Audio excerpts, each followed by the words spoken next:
अस्सलामुअलैकुम, good morning, welcome to सुबह की सोच। उम्मीद करते हैं कि आप सब लोग ठीक होंगे। मैं हूं गज़ल अशरफ और मेरे साथ मौजूद हैं हसनैन लियाकत। ख़वातीन और ज़ात, आज ऐसी खबर है कि दिल को बहुत बड़ा करके बताना पड़ेगा, तो मैं नहीं बता रहा, आप ही डिले लिया ना बताएंगे। बस आपने आज थोड़ा सा, तो नहीं बताऊंगा आज। क्यों, क्या नाराज़ खबर हूँ है? मैं, क्योंकि हम रोज़ बातें करते हैं, ये हो गया वो हो गया, इस गवर्नमेंट को तो फ़र्क पड़ता नहीं है, तो आप ही बात करें बस। अच्छा चले, मैं ही फिर बता देती हूँ, क्योंकि ये तो मायूस हो चुके हैं, लेकिन मुझे अब हम दोनों में से किसी ने तो आपको खबर बतानी है। तो हुकूमत ने मायूसी के बावजूद बिल्कुल, हुकूमत ने पेट्रोलियम मसनूआत की नई कीमतों का ऐलान कर दिया। पेट्रोलियम डिवीजन ने आपको ये बता दें कि 6 अगस्त के लिए नई कीमतों का नोटिफिकेशन जारी कर दिया है। पेट्रोलियम डिवीजन की जानिब से जारी इलामिया के मुताबिक पेट्रोल की फी लीटर कीमत में 4 रुपये 45 पैसे का इजाफा किया गया, जिसके बाद पेट्रोल की नई कीमत 333 रुपये 1 पैसे फी लीटर हो गई है। नोटिफिकेशन के मुताबिक अगर आपको बताएं तो डीजल की फी लीटर कीमत में 2 रुपए की कमी की गई है, जिसके बाद डीजल की कीमत 383 रुपये 86 पैसे हो गई है। अब तो कुछ बताएं। तजुर्बाकार ये थे जी, ये कह रहे थे हमें बड़ा तजुर्बा है मुल्क चलाने का, हमें बड़ा तजुर्बा है पंजाब चलाने का, हमने ये कर दिया, हमने वो कर दिया। लेकिन जिस सूरत हाल में ये मुल्क इनको मिला था ना, ये उससे भी अबतर सूरत हाल में उसको ले गए।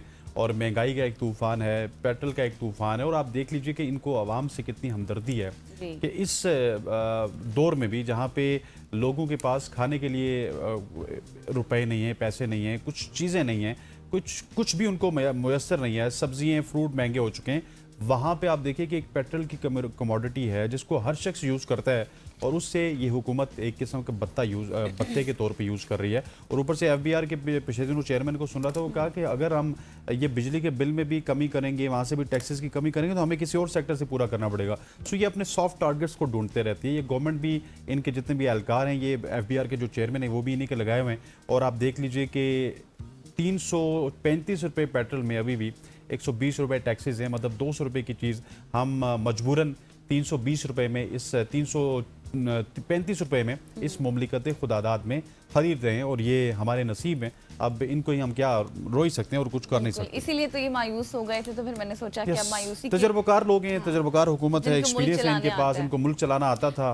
अच्छा, और पहले ना डीजल की कीमत में क्या हो रहा था कि मुसलसल इजाफा हो रहा था, आज डीजल उसको की कमी करके इधर से बढ़ा रहे हैं, ठीक है, इधर से बढ़ा रहे हैं कि अब पेट्रोल वालों को थोड़ा सा 390 तक लेके जाए, मुझे लगता है। बिल्कुल आप सही कह रहे हैं। ख़वातीन साथ आगे बढ़ते हुए अब आपको सिंध लिए चलते हैं, जहाँ पे सिंध के बच्चों के लिए अच्छी खबर मेरे पास है। सिंध हुकूमत ने सूबे भर के तमाम सरकारी और निजी स्कूल्स में हफ्ता और इतवार को हफ्तावार तातील का बाकायदा से नोटिफिकेशन जारी कर दिया है। सिंध हुकूमत ने वज़ीर आला सिंध सैयद मुराद अली शाह की मंजूरी से सूबे भर के तमाम सरकारी और निजी स्कूल्स में हफ्ता और इतवार को हफ्तावार तातील का फैसला किया है। तर्जुमान महकमा तालीम सिंध के मुताबिक नए फैसले के तहत हफ्ते के रोज़ तातील होगी, जबकि तालीमी निसाब की तकमील को यकीनी बनाने के लिए तदरीसी औकात में 1 घंटे का इजाफा किया जाएगा, ताकि तालीमी सरगर्मियाँ मौसर अंदाज में जारी रह सकें। महकमा तालीम सिंध का कहना है कि ये फैसला हुकूमत की किफ़ायतशारी इक़दाम पर अमल दरामद और दस्तयाब वसाइल के मौसर इस्तेमाल के पेश नज़र किया गया है। तो मतलब चले, अब किफ़ायतशारी को तो और कोई याशी करे ना करे, बच्चे तो करेंगे, वो बिल्कुल आप सही कह रहे हैं। लेकिन वो भी हमारी तरह, अगर यही लोग रहे, यही सिस्टम रहा, यही हुक्मरान रहे, तो वो भी हमारी तरह बड़े होकर रोएंगे। बिल्कुल, कराची के पहले से ही मसाइल इतने ज़्यादा हैं, और उसमें हफ्ते की छुट्टी मुझे तो लगता है बच्चों के लिए, बच्चे अब मुझे बहुत पसंद करेंगे। मैं अगर उनको ये कह दूं कि उनको एक मज़ीद छुट्टी दे दी जाए इजाफी, लेकिन यह है कि हफ्ते की छुट्टी वैसे भी इसेंशियल है, ज़रूरी है, बच्चों को दे देनी चाहिए। लेकिन ये अच्छा फैसला है, बच्चों ने अब इंजॉयमेंट करनी है इस हवाले से। आगे बढ़ते हैं, आपको बताते हैं आलमी सेमीकंडक्टर और स्मार्टफोन्स चिप मार्केट में बढ़ती हुई लागत के बाइस पाकिस्तान में भी मोबाइल फ़ोन की कीमतों में मजीद इजाफे का खदशा पैदा हो गया है। अब मोबाइल फ़ोन मजीद महंगे हो जाएंगे, खैर पहले ही महंगे थे, अब मजीद होंगे, क्योंकि सनती ज़राए के मुताबिक मसनूई ज़हानत यानी कि AI के लिए इस्तेमाल होने वाले जदीद डेटा सेंटर्स की बढ़ती हुई तलब, फिर मेमरी चिप्स और वेफर जो मैन्युफैक्चरिंग पैकेजिंग होती है वो, और दीगर अहम इलेक्ट्रॉनिक पुर्जाजात की कीमतों में इजाफे ने स्मार्टफोन चिप्स की लागत में नुमाया इजाफा कर दिया है। इस इजाफे के असरात दुनिया भर की मोबाइल सनत पर मुरतब हो रहे हैं, जिनमें पाकिस्तान भी है। और बैनुल-अक़वामी रिपोर्ट्स के मुताबिक दुनिया की बड़ी मोबाइल चिप साज कंपनी क्वालकॉम ने अपने सार्फिन को ये बात बता दी है कि मुख्तलिफ चिप्स की कीमतों में अब इजाफा किया जा रहा है। बिल्कुल, क्वालकॉम ने तो बता दिया, लेकिन क्वालकॉम ने जब बताया है तो मेरा ख्याल है कि हमारे यहाँ ज़ख़ीरा अंदोज़ भी इस तरह के होते हैं कि जिन्होंने ये जो क्वालकॉम की खबर है ये सुनते ही पाकिस्तान में मोबाइल की कीमतें बढ़ा दी होंगी, कि पाकिस्तान में वो अभी तक वो मोबाइल नहीं पहुंचे होंगे, वो चिप्स नहीं पहुंची होंगी, लेकिन खरीदे जिन कीमतें पुरानी बढ़ गई। चिप्स को भी हम खरीदेंगे, जिन मोबाइल में वो पड़ी होंगी, वो भी हमें महंगी मिलेंगी। और ये इस पाकिस्तान का अलमिया है कि ज़ख़ीरा अंदोज़ी और इस तरह की चीज़ें पाकिस्तान में बहुत ज़्यादा होती है। जिस तरह से तेल बहुत ज़्यादा महंगा महंगा हो हमें जाता है। उधर सस्ता हो रहा होता है, यहाँ पे महंगा हो रहा होता है। हाँ, जब उधर महंगा हो रहा होता है तो एकदम से महंगा होता है, उधर सस्ता हो रहा होता है तो कहते हैं जी कि अभी तो हम वो वाला माल खरीदेंगे तो उसके बाद महंगा करेंगे। सो गवर्नमेंट लेवल पे जब इस तरह के काम होंगे तो आम आदमी तो इस तरह के काम करता है। ख़वातीन और हज़रात, अब आपको मैं लिए चलता हूँ जनूबी कोरिया। जनूबी कोरिया में सदी की महंगी तरीन तलाक हुई है। अदालत ने अरबपति शख्स को साबिका बीवी को $644 मिलियन देने का हुक्म दे दिया है। सदी की सबसे महंगी तलाक जनूबी कोरिया में दुनिया की मारूफ मेमोरी चिप बनाने वाले इदारे SK हाइनिक्स कंपनी के अरबपति मालिक चीते वॉन और जनूबी कोरिया के साबिक सदर की बेटी रोसो योंग के दरमियान हुई है।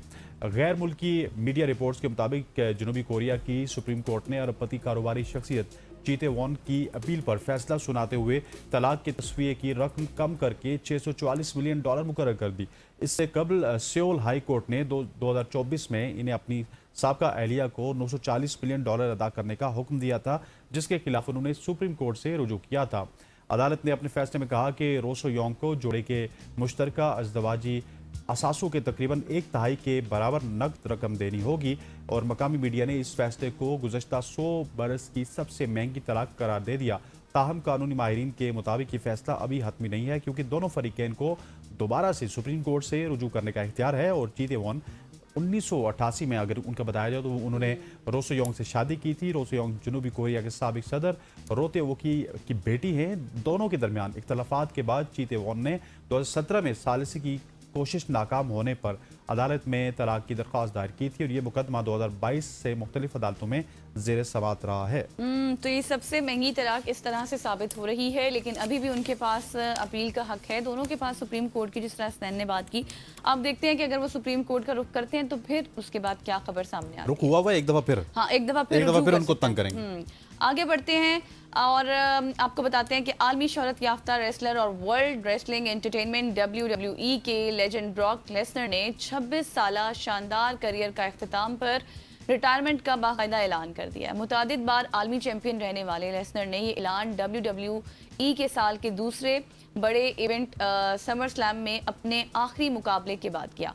ब्रॉक लेसनर का आखिरी मैच नाइजीरिया से ताल्लुक़ रखने वाले अगर उनकी मैं बात करूं तो उभरते हुए रेसलर ओबा फैमी के खिलाफ उनका फेमस हेल इन अ सेल मुकाबले में हुआ, जहां उन्हें सनसनीखेज सख्त मुकाबले के बाद शिकस्त का सामना करना पड़ा था। ये पहला मौका था कि जो फौलादी पिंजरे के इस खतरनाक मुकाबले में लेसनर को शिकस्त हुई और मुकाबले के अख्तिताम पर मंजर इंतहाई जज्बाती देखने को मिला, जब लेसनर ने ओबा फैमी का हाथ बुलंद करते हुए उन्हें WWE का मुस्तकबिल करार दिया, जबकि खुद को रेसलिंग की दुनिया का माजी भी कहा है।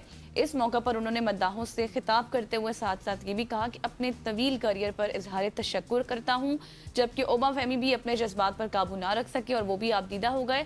बाद में द पैट मैकाफी शो में गुफ्तगू करते हुए ब्रॉक लेसनर ने अपने रिटायरमेंट के फैसले की बाज़ाब्ता तस्दीक की। उन्होंने कहा कि मैं आज दुनिया भर के लिए अपने मद्दाहों को ये भी बताना चाहता हूँ कि मैं अब रिटायर हो चुका हूँ। आप सबकी मोहब्बत, इज़्ज़त और हिमायत पर दिल की गहराइयों से शुक्रगुजार हूँ। और उनके ऐलान के बाद दुनिया भर में रेसलिंग के मद्दाहों ने उन्हें शानदार करियर पर खराज तहसीन पेश किया है। वाह, ब्रॉक लेसनर भी रिटायर हो चुके हैं। और मुझे अपने वो बचपन के दिन याद हैं जब ट्रिपल एच के होते हुए, बिग शो के होते हुए ब्रॉक लेसनर ने एक नई एंट्री की थी और उस वक्त ये नए नए लग रहे थे, लेकिन वो भी अब गज़ल ने बता दिया कि 26 साल पुरानी बात है। और शायद अगर रेसलिंग की बात कीजिए तो हमारे ज़माने में बहुत ज़्यादा पॉपुलर हुआ करती थी, एक वाइड सोर्स ऑफ एंटरटेनमेंट था। WWF हुआ करता था, फिर WWE हुआ। सो हम उस वक्त से इसको फॉलो कर रहे हैं और उस वक्त बहुत बड़े बड़े रेसलर हुआ करते थे, जिसमें बिग शो थे, ट्रिपल एच थे और बहुत बड़े नाम थे जो कि रेसलिंग की दुनिया में थे। और उसमें फिर ब्रॉक लेसनर हो गए, फिर जॉन सीना हैं, इस तरह के लोगों का इजाफा होता गया। और ये आज भी अभी तक भी रेसलिंग में थे, लेकिन आहिस्ता आहिस्ता आप देख रहे हैं कि जॉन सीना हूँ, ये हूँ, बाटिस्टा हूँ, ये तमाम तर लोग हैं, रेमिस्टेरियो हूँ, ये आहिस्ता आहिस्ता अपनी रिटायरमेंट की तरफ जा रहे हैं। ख़वातीन व हज़रात, ये थी हमारी सोशल ट्रेंडिंग स्टोरीज। हम उम्मीद करते हैं कि आई होंगी। यहाँ पर वक्त हुआ चाहता है एक शॉर्ट सी कमर्शियल ब्रेक का ब्रेक लेते हैं, वापस आते हैं हमारे साथ।